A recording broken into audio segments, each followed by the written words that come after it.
Assalamu alaikum, j'espère que tout le monde va bien, c'est Fennec Plus Ultra et on se retrouve pour une petite vidéo où on va débriefer à froid de cette CAN de l'Algérie. Bon, euh, je m'en fiche un petit peu que la finale se passe, etc. On connaît déjà, enfin moi en tout cas je connais déjà le vainqueur. Moi ce qui m'intéresse là, je vais rester focus un petit peu sur l'Algérie.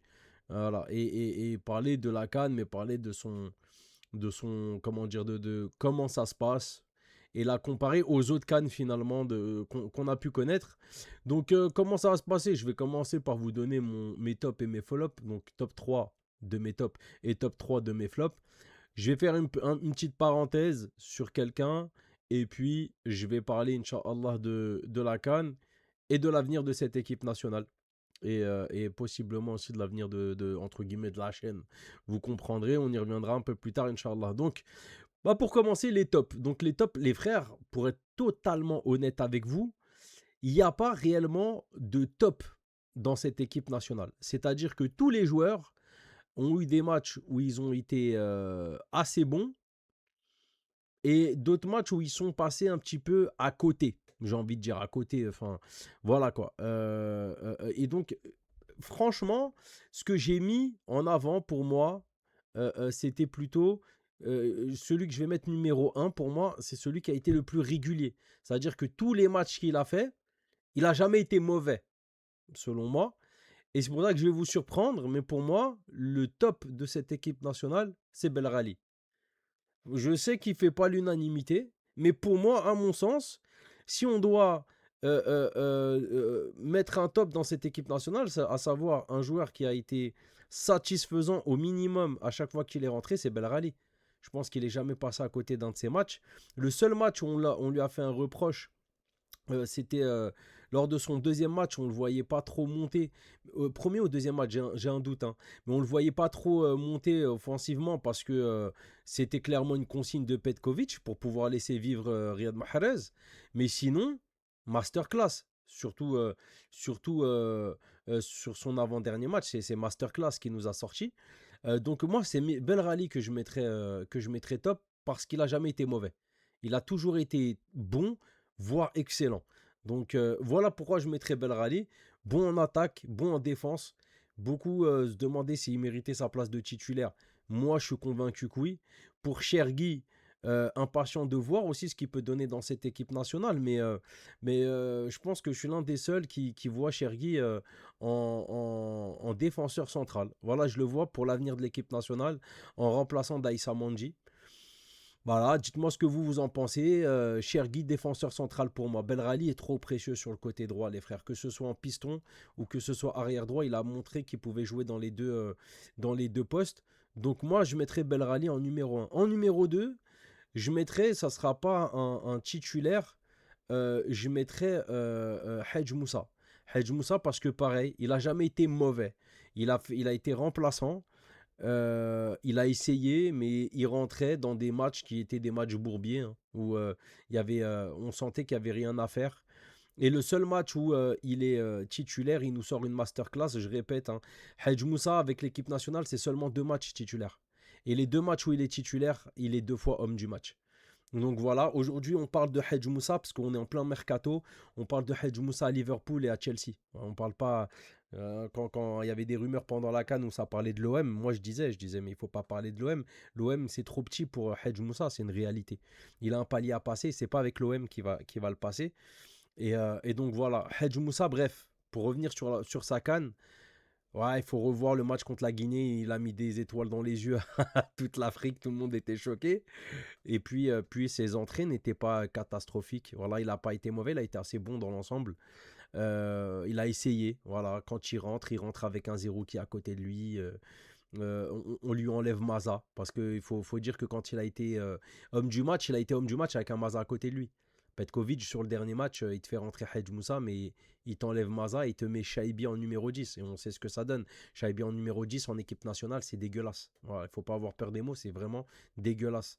Donc voilà, moi je mets Hedj Moussa en numéro 2 et en numéro 3. très sincèrement, j'ai hésité énormément et j'étais obligé de mettre un défenseur. J'ai hésité entre Ben Sebaini et Mandji. Et finalement, c'est Aïssa Mandji qui sort son épingle du jeu, même s'il a été auteur d'une faute grossière à un match où ça aurait pu nous coûter un but et même la victoire. Mais alhamdoulilah, on s'en tire bien. Lucas Zidane qui fait un arrêt exceptionnel sur le côté, hein, qui sauve les miches de Ben Sebaini. Mais sinon, sur sa canne, Ben Sebaini, je vous invite à voir ses stats, c'est monstrueux, hein. C'est vraiment monstrueux, c'est très très fort Ben Sebaini. Donc je mettrai Ben Sebaini parce que il faut qu'on mette un défenseur ici. Il faut qu'on mette un défenseur. On prend 2 buts contre le Nigeria, mais avant ça, on prend 0 but contre personne, les frères.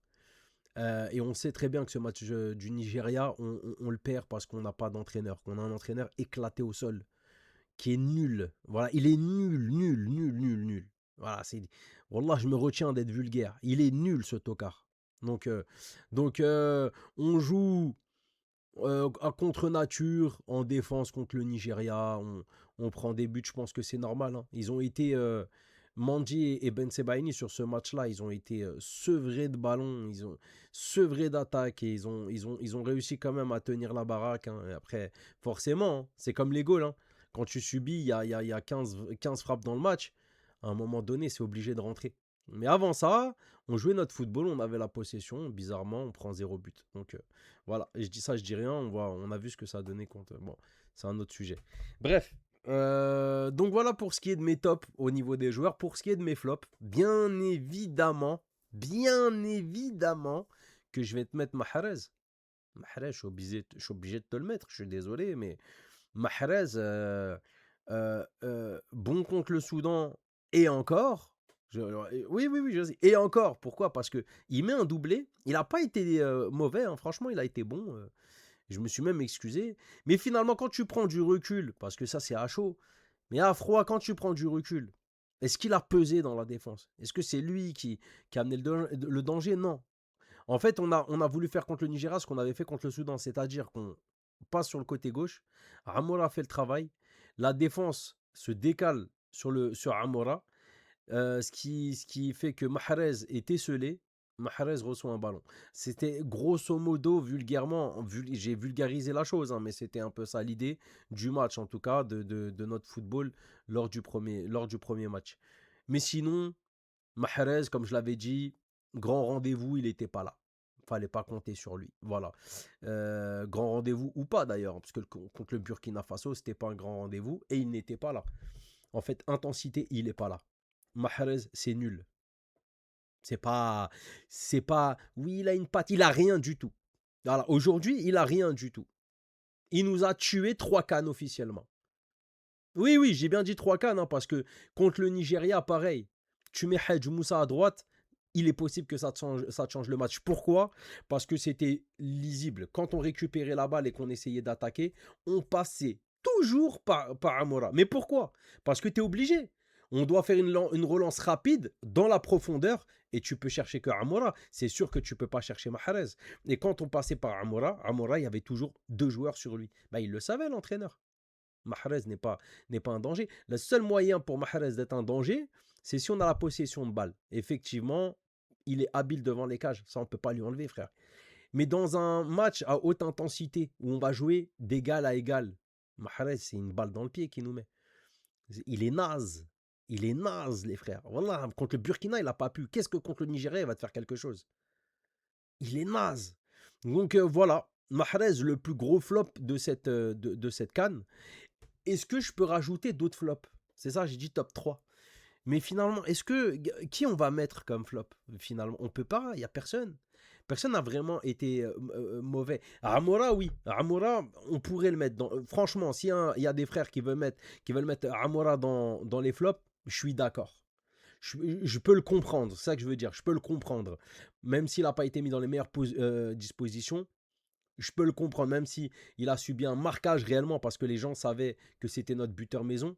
Mais je peux comprendre qu'il n'a pas réussi à faire la différence et qu'il a pu décevoir au vu de tout ce qu'il nous a déjà apporté. Ça, je peux comprendre, il n'y a pas de souci. Moi, je ne le mettrai pas dans les flops pour toutes les raisons que je viens de citer, c'est-à-dire, je pense qu'à un moment donné, il y avait des plans anti-Amora, c'est ce qui c'est logique. Il était précieux, il n'était pas précieux offensivement sauf au début avec ses passes décisives. Mais je parle vraiment sur la fin. Pas précis offensivement, mais défensivement, il faisait beaucoup de bien sur le côté gauche. Donc je peux pas le mettre dans les flops, mais je veux bien entendre ceux qui mettent Amoura dans les flops. Et troisième, franchement, j'en trouve pas. Il y en a un que je vais mettre. Et c'est vraiment pour compléter cette liste, sinon je le mets même pas lui aussi. C'est Bakrar. Bakrar contre la Guinée, il n'était pas au niveau. Mais je pense pas qu'il a été nul, hein. Il a pas été nul finalement, mais il n'a pas été au niveau. C'est comme si tu mettais un joueur amateur avec des mecs qui jouent au haut niveau, qui est un amateur avec des professionnels. L'amateur, il peut te sortir un ou deux bons trucs dans le match, mais tu verras qu'il y a il y a une différence. Et je pense que c'est ça. Bakrar n'est pas au niveau. Et franchement, Wallah al-Azim, il y a Gouiri bi'idnillah qui va revenir, les frères, pour cette Coupe du Monde. Si on a encore un Petkovic, ça va servir à rien. Avec un Gouiri buteur, c'est ce qui nous manque. Mais l'équipe de feu, Hedj Moussa à droite, Amoura à gauche, Gouiri en pointe, Maza en numéro 10, les frères. C'est quoi cette attaque de fou furieux? On va passer à côté d'une Coupe du Monde avec peut-être et je pèse mes mots, les frères. Je pèse mes mots. Peut-être la meilleure attaque de l'histoire de l'équipe nationale. On a la possibilité, avec Gouiri, Hedj Moussa, Amoura et Maza en numéro 10, d'avoir la meilleure attaque de l'histoire de l'équipe nationale. Wallah que je le pense, les frères. Aussi faut-il avoir un entraîneur qui puisse utiliser ses atouts. On a vu aujourd'hui, de manière concrète, hein, moi je parle plus, je ne suppose plus, j'affirme. Petkovic ne travaille pas. Voilà, celui qui n'est pas content, il n'est pas content, c'est pas grave. Il ne travaille pas. Ça fait 2 ans qu'il a la tête de cette sélection. 6 mois après, c'était des craintes que j'avais dit chez Renard. J'étais monté, j'avais dit, j'ai l'impression que cet entraîneur, Wallah, c'était mot pour mot ce que j'avais dit. J'ai l'impression que cet entraîneur n'est pas concerné, j'ai l'impression qu'il ne travaille pas. Aujourd'hui, j'ai un an et demi après mes dires, je le répète. Donc si je le répète, c'est que pour moi, en tout cas, c'est ma vérité. Je ne dis pas que c'est la vérité, mais c'est la mienne. Il ne travaille pas. Il ne travaille pas. Alors, quelles en sont les raisons? Est-ce que c'est parce qu'il n'a pas envie de travailler? Ou est-ce que parce qu'on l'empêche de travailler? Ça, je ne sais pas. Mais il y a ce qu'a partagé Zoubir sur sa page qui est très intéressant. Je vous le marque tout de suite. Où on voit clairement que le gars, sa dernière expérience professionnelle avec Bordeaux, c'était ce qui lui était reproché, les frères. Lors de son licenciement, il y a eu un jugement. Et c'est ce qu'a reproché le club. Le club avait reproché à Petkovic de n'avoir rien fait, littéralement, les frères. Rien fait. Il faut, Wallah al-Adim, les frères, si vous voulez une bonne Coupe du Monde, mais dans les réseaux, ne lâchez pas l'affaire. Demandez la tête à Petkovic. Rien à... Il y en a plein qui vont dire, ouais, mais on est qu'à 6 mois de la Coupe du Monde, je sais pas quoi, on n'a pas beaucoup de temps. Rien à foutre. Pourquoi rien à foutre? Parce qu'il ne travaille pas. Donc quelqu'un qui n'a pas beaucoup de temps pour travailler, mais qui travaille, aura forcément plus de résultats que Petkovic qui ne travaille pas. C'est QFD, les frères. Bref, c'était ça ma petite parenthèse. Maintenant, je vais revenir un petit peu sur la CAN. Cette CAN qui est catastrophique, que moi j'appelle à partir d'aujourd'hui la CAN de la honte. Voilà, la CAN de la honte. Vous savez pourquoi, on sait tous pourquoi. C'est pas nous les Algériens qui le disons. C'est l'Afrique entière qui le disons. Et c'est même pas l'Afrique qui le disons. C'est dans le monde entier. Même sur l'équipe 21. Hein, qui vont dire, ouais, Algérien jaloux. Lui, est-ce que c'est un Algérien? Donc l'avant-match, rappelons-le, avait été marqué donc par un changement d'arbitre, une demande du Maroc acceptée par la Confédération africaine de football. Donc péno non sifflé en faveur du Cameroun, est-ce le fait du match? Oui, nous répond Grégory Schneider. Grégory, oh les yeux noirs, on vous laisse 1 minute pour convaincre, allez-y, videz votre sac. Je pense qu'il ne faudra pas 1 minute. Donc, non, ce qui serait bien, ce serait qu'on gagne un petit peu de temps et qu'on leur donne leur coupe directe et qu'on arrête de me prendre moi pour une bille en tant que spectateur, qu'on arrête d'insulter le foot et qu'on arrête d'insulter ceux qui jouent au foot, les joueurs, parce que c'est les premières victimes. Ce que j'ai vu ce soir est invraisemblable. T'as un défenseur marocain qui met le coude dans la gueule du gars, l'arbitre dit rien. À chaque fois qu'il y a un coup franc pour le Cameroun, le Marocain se met à 1 mètre pour empêcher de jouer vite. Il a jamais fait le ménage. Et il y a évidemment ce fameux penalty. Bon, là, ça s'est vu. Regardez bien l'attitude de l'arbitre. Il est ennuyé parce qu'il sent bien qu'il s'est passé quelque chose. Il sent bien qu'il est dans la sauce. Il sent bien. Mais il est en service commandé et ça peut pas se passer autrement. Donc on va arrêter de nous prendre pour des billes, on va arrêter de dire c'est la CAN, c'est ceci, c'est cela. C'est pas la CAN, c'est la Reine des Neiges en fait. C'est un Disney. Donc ils vont la gagner à la fin. On n'a qu'à leur filer direct et arrêter de cautionner cette parodie de foot et surtout d'insulter le jeu et les mecs qui le font vivre. Parce que ça, c'est pas possible. Que ce soit des Camerounais, des Croates, des Marocains, c'est pas possible. Aujourd'hui, c'est tombé sur le Cameroun. Non, c'est pas un Algérien, les frères. Et il n'y a pas que nous. Que ce soit Camerounais, Ivoiriens, Sénégalais, Égyptiens, Nigérians. Tout le monde dit la même chose. Cette CAN n'est pas normale, les frères. Et ça dépasse le football. Et on vous l'avait dit avant que la CAN commence. Wallah al-Adim, je vous l'avais dit. Il y a un côté politique, les frérots. Il y a un côté politique. Je ne vais pas accuser sans preuve. Mais il y a des choses bizarres qui se passent. Comme un journaliste malien qui meurt, hein, dans des circonstances très très douteuses. Je vous laisse vous documenter dessus, avec des caméras qui ne marchent pas comme par hasard, les caméras de l'hôtel. Et il y en a un autre journaliste qui est mort. Et les deux ont pour point commun d'avoir critiqué cette CAN et d'avoir parlé de corruption. Je dis ça, je dis rien. Mais en mettant de côté ça, pour pas passer pour des parano finis, il n'y a pas de souci. On met de côté ça, c'est que des accidents qui sont arrivés aux mauvaises personnes. Allah yarhamoum déjà. C'est parce que c'est des musulmans, mashallah. Donc Allah yarhamoum. Mais je croyais que cette CAN, c'était un exemple de sécurité. Bah, jamais vu ça, moi, dans une CAN, les frères. Des gens qui clament. Wallah, mais c'est incroyable. Incroyable. Cette CAN, elle est catastrophique, les frères. C'est la CAN de la fitna. C'est la CAN de la corruption. C'est la CAN... en tout cas, c'est la CAN de tout ce que vous voulez, sauf du football. Il n'y a pas la fête. Ça se passe au Maroc. Ils nous parlent sans cesse de leur culture.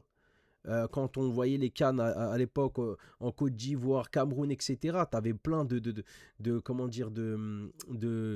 mecs qui étaient là-bas et qui montraient la culture locale. Et tu voyais les Marocains qui étaient contents de montrer leur culture. Et c'est ce que j'aurais aimé, moi, voir à travers ces vidéos. Non, moi, à part voir des Marocains qui soutiennent le Congo quand on joue contre le Congo, à part voir des Marocains qui soutiennent tous les pays contre qui on a joué, j'ai rien vu. Moi, j'aurais voulu voir des vrais Marocains pour le coup, parce que je pense pas que ce soit les vrais Marocains, ceux-là. C'est le Marocain du roi. Moi, je parle du vrai peuple. Ceux qui ont le cœur sur la main, les vrais Marocains. Les frères. Ceux à qui je pense quand moi je dis Khawa Khawa, pour être sincère avec vous. C'est à eux que je pense. Moi, j'aurais aimé les voir un peu plus. Mais c'était compliqué de les voir un peu plus, ces gens-là, je pense. Pourquoi? Parce que ça aurait mis en lumière une réalité, la réalité de la misère, qui existe aussi au Maroc. Et oui, quand on va voir ces vrais Marocains, c'est là où on va se rendre compte malheureusement, de l'état du Maroc. Ça, c'est une réalité. Et je pense que c'est pour ça qu'on ne l'a pas vu sur cette CAN. Et ça a été un grand manquement. Voilà. Cette CAN a été pourrie. Voilà, le seul bon souvenir que moi je vais en garder, parce qu'il y a quand même du bon, il faut le dire, le vrai bon souvenir que je vais en garder, eh ben, ça aurait été l'ambiance contre le Congo, la hype que les Congolais et nous avons pu apporter lors de ce match, la fraternité qui a existé avant ce match, pendant et après. Et donc j'en profite aussi pour saluer les frères congolais. Un grand salam à vous, un grand paix sur vous les frères. Voilà, moi je garde ça comme bon souvenir. Un autre bon souvenir, les Soudanais. Les Soudanais qui m'ont agréablement surpris quand on les a battus, ils ont été éliminés. Ils ont dit on n'est pas vraiment éliminés parce qu'il y a encore l'Algérie. Moi, ça m'avait beaucoup touché, beaucoup de vidéos dans ce sens-là. Un grand salam aux Soudanais. Et puis voilà les deux vrais souvenirs que j'en garde. Et puis le reste, ça acheté à la poubelle. Sans vouloir manquer de respect à personne, ça acheté à la poubelle. Donc voilà. Voilà pour mon ressenti sur cette CAN. Dites-moi en commentaire vous ce que vous en pensez, ça m'intéresse, hein. Je lis vos commentaires et ça me fait toujours plaisir. Et je voulais aussi vous remercier parce qu'on est bientôt à 900 abonnés. Barakallahu fekoum, hein. Bientôt les mines, petit à petit on gratte comme ça fait plaisir. Et puis je vous dis à la prochaine pour une nouvelle vidéo. C'était Fennec Plus Ultra. Assalamu alaikum wa rahmatullahi wa barakatuh.